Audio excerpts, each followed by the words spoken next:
এ ভাইমা আপা, ভাইমা আপা, এ ভাইমা আপা, এ কিস্তির টাকা দেবেন না? কি ব্যাপার, শুনতেছে না নাকি? লোনটা দিয়ে আসি পুরো বিপদে।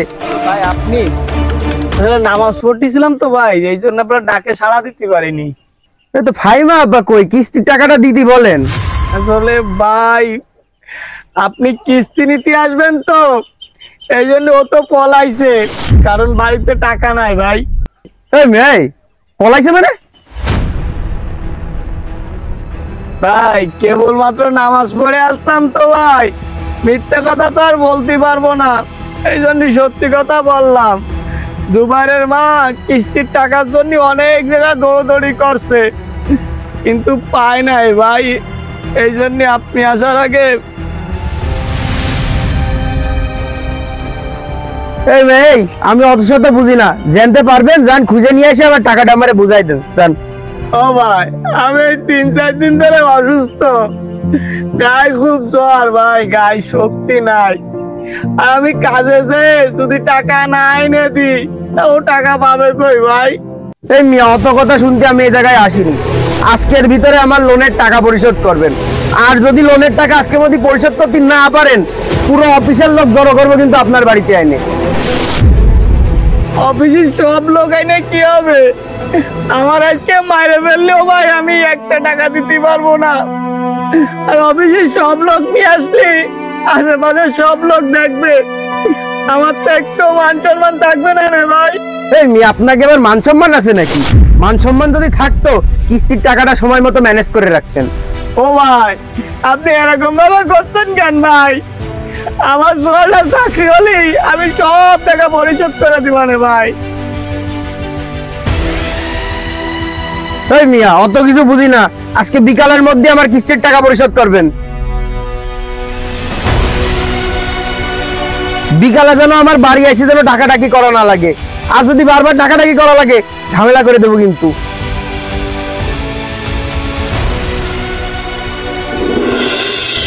এই মেয়ে আমি অত শত বুঝি না, জানতে পারবেন যান খুঁজে নিয়ে এসে আমার টাকাটা আমার বুঝাই দিতেন।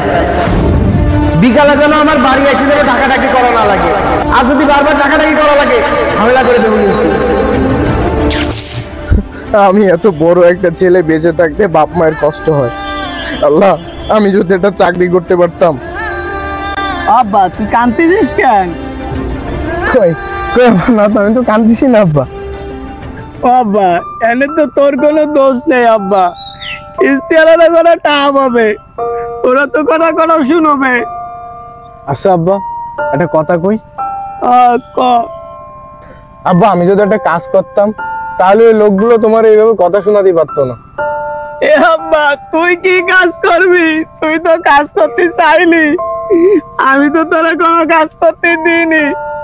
আমার স্বপ্ন তোরা লেখাপড়া শিখাবো, তুই অনেক বড় চাকরি করবি। আব্বা আমি কি চাকরি করবো আব্বা? পড়াশোনা শেষ করছি, কয়েক বছর হয়ে গেছে, কত জায়গায় চাকরির ইন্টারভিউ দিলাম, কোনো লাভ হয় না। সব জায়গায় একই কথা, টাকা টাকা লাগবে। কোত্থেকে দিবে আব্বা তুমি এতগুলো টাকা? দূর পাগল, এই জন্য তুই কান্না করবি নাকি? এই তুই কান্না করিস না, তোর চাচারা আছে না ঢাকায় বড় বড় চাকরি করে, তোর চাচাকে আমি ফোন দিবানে, দেখবি তোর চাচারা যে কোনো একটা চাকরির ব্যবস্থা তোর করে দেবে নে। আব্বা আব্বা তুমি আজকেই কথা কও চাচাকে সাথে, আমি আর পারতেছি না আব্বা, আমি চাকরি করবো আব্বা, তুমি কথা কও।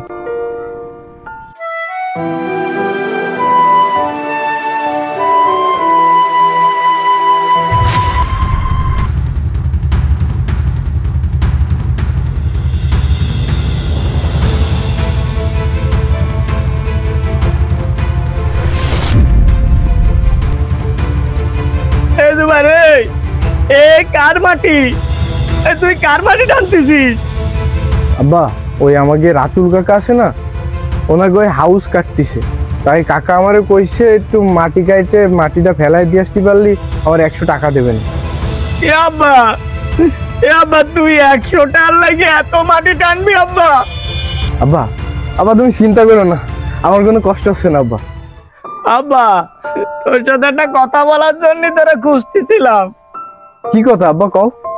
আব্বা তুই কাজ কর, আমি আর মা দেখাতে পারতেছি না, আমি বাবা হয়ে ব্যর্থ বাবা। আব্বা আব্বা আব্বা কি হয়েছে আব্বা, তুমি কান্দিছো কেন? কি হয়েছে আব্বা আমার কম? আমি তো চাচাইকে ফোন দিছিলাম, তো চাচারা কইছে টাকা ছাড়া চাকরি হবে না। আর তুই ক বাবা, আমি এত টাকা কোনে পাবো বাবা? আমি ভালো করেই জানি আব্বা, এই যুগে টাকা ছাড়া চাকরি সম্ভব না। আর আমাকে বাংলাদেশে তো নাই, সে যে ফেরেশতাই আসুক না কেন, টাকা লাগবেই। পড়ালেখার কোনো মূল্য নাই। আব্বা তোমার একটা কথা কইব, আব্বা তুমি যদি আমার পড়ালেখা না করো, একটা হাতের কাজ শিখাইতা না, তাহলে যে কোনো একটা কর্ম করে খাইতে পারতাম, তোমাদের অভাব দূর করতে পারতাম আব্বা। আব্বা এদেশে হাতের কাজ জানলে ভাতের অভাব হয় না। আর যদি আমি পড়ালেখা করে শিক্ষিত হই, শিক্ষিত হয়ে যদি কোনো চাকরি না পাই না আব্বা, তাহলে ভিক্ষা করা ছাড়া আর কোনো উপায় থাকবে না। এদেশে পড়ালেখাতে কোনো ভবিষ্যৎ নাই আব্বা। ওই সময় যদি তোমার সাথে আমারও কৃষি কাজ শিখাইতা, তাহলে হয়তো এই দিনটা দেখা লাগতো না আব্বা। আব্বা তাহলে তুমি বাড়ি যাও, তুমি কোনো টেনশন করো না, যাও আমি আসতেছি।